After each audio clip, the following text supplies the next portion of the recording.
how do we manipulate our own mind so that we have a better long-term outcome. Okay. So limiting belief are those things which we grow up with, and it locks into our brain. You have to remember, your brain is designed only for two things. One is to process information, and the second thing is to protect us from hurting ourselves. Now, the brain is a really interesting thing. The brain, a lot of times, will quote unquote protect you from injuring yourself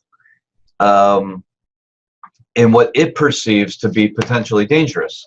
So, when you were 2 years old, maybe, or 4 years old, right? And you were running outside and you wanted to say hi to the mailman. And your mother got really scared and said, "Don't talk to strangers, don't talk to strangers," right? Well, that lodged in the back of your brain as a way for your brain to protect you. And now your brain, in the way deep recesses of your mind that you are not aware of, says talking to strangers is dangerous. Don't do that. Okay? Now you can see, as a salesperson, that could be potentially a really bad thing, because our whole life is about talking to strangers. So if we have a limiting belief, if there's something in our brain that tells us talking to strangers is dangerous and we need to not do that so that we can protect ourselves, and all this happens without you realizing it or even thinking about it, it would be really difficult to be a successful salesperson, right? If we had that limiting belief. So successful salespeople throughout their life have broken that belief. We all have the belief, right? Don't talk to strangers is dangerous. That's what our parents told us. We believe it to be true. But not talking to all strangers is always dangerous. You can talk to a policeman. Generally, that's a safe stranger to talk to. We can talk to, in our case, if we're looking for people to sell homes to, we can talk to homeowners. They're strangers, but they're probably safe to talk to, right? Yes. So what we want to do is, when we're talking about limiting beliefs, we want to start to think about what are the 4, 5, 3, I use 5, limiting beliefs that maybe you have been exposed to in your life that we need to break through. And in doing so, we'll be able to open up a whole new world of potential sales opportunities for you. If you're thinking about limiting beliefs, and by the way, the background on my screen, I don't know if you can see it, but this is the picture it's the ocean with the beautiful sunset. I took that down in Mexico off the balcony of the room I was on when I took the cruise in October. And it's there. That's what I'm picturing. And it's there because, to me, it says limitless possibility. Right? It's gorgeous and calm and never ending, and that's really what we can create as long as we train our brains to let us execute at the level we want to. So if you had a limiting belief, beliefs can be, these are things that can be, for example, here's a perfect limiting belief. Okay. You have to put 20% down to buy a home. Right? Now, where does that limiting belief come from? That limiting belief comes from the Great Depression. So your grandparents, my grandparents, went through the Great Depression. A lot of those people lost their homes, lost their livelihood, had a belief that a bank could take your home anytime you wanted. Anytime it wanted, a bank could take your home away from you, right? That is a belief that has persevered through history from 1920s and 30s forward. People still believe that a bank can take your home if you don't put enough down payment down. Well, it's just not true. The laws have changed. Everything is different. A bank cannot take your home unless you don't pay for it, and then they have to go through a 6, 12, 18-month process to recapture your property, right?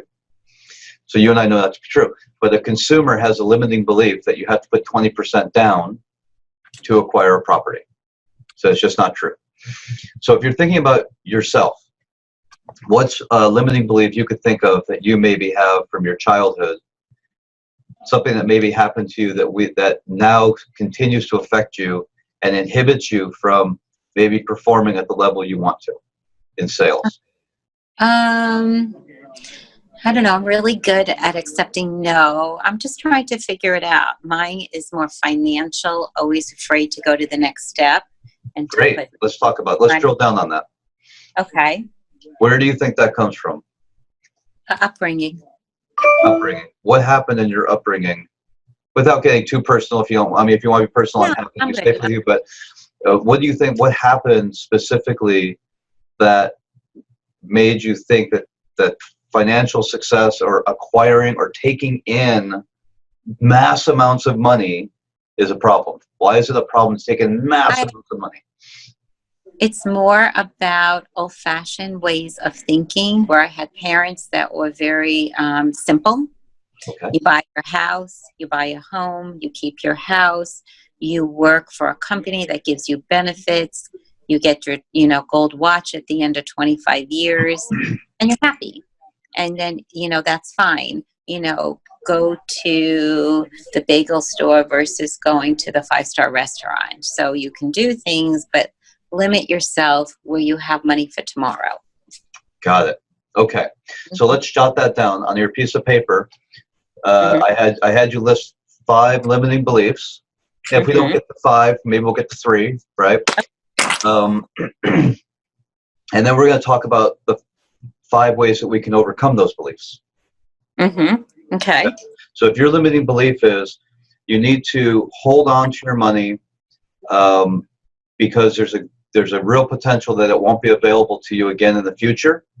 So therefore you should limit your ability to enjoy your life by not eating expensive meals, not playing full out in your work game because you might potentially lose, which would cost you the money that you have saved. If that's our belief, and we know that the world doesn't work that way anymore, right? Right. First of all, here's number one thing that's happened to the world since your parents grew up and experienced it. And it's not to discount what our parents and our grandparents experienced. They had their own experiences, right? And they're valid. But things changed in the world. So the number one thing that's changed since that belief was put into place was the internet. Which changed everything. Changed everything. That limiting belief that you have to save all your money, hold yourself back from performing at a certain level, that you have to have a solid job that pays you a pension and a gold watch at the end of the day, and that's what success looks like, it's obliterated. It doesn't exist anymore because any of us can go on the internet like you and I are doing right now and have an amazing interaction with another human being that costs nothing, right? There's no risk in this. And you can then break through and find a new way, a new opportunity to make money where you may have before thought that it wasn't supposed to be allowed or possible. Yeah, I think that the strategies have changed over the years since the internet has grown, and buyers come very differently than they did before in the past. Right. So we have to keep our minds open to finding new ways to attract these buyers into our world. Okay. So every morning when you wake up, we're going to do an affirmation. So we've heard of something called affirmations. Affirmations means to solidify, to firm up something that we believe. Right. Right. An affirmation is specifically designed that we say something to ourselves that we form a new belief. So the more we believe it. That's right. That's right. So I put an affirmation down on a page that you'll get that says, I am about to break through to a new level of success and capacity. And I say that in a specific way. I am about to break through to a new level of success and capacity. And I put that statement above my desk and I read it every day. And it is designed to allow me to open my mind and realize that there are other opportunities out there for me to make money, generate new clients, and build my life outside of what my limiting beliefs may have been.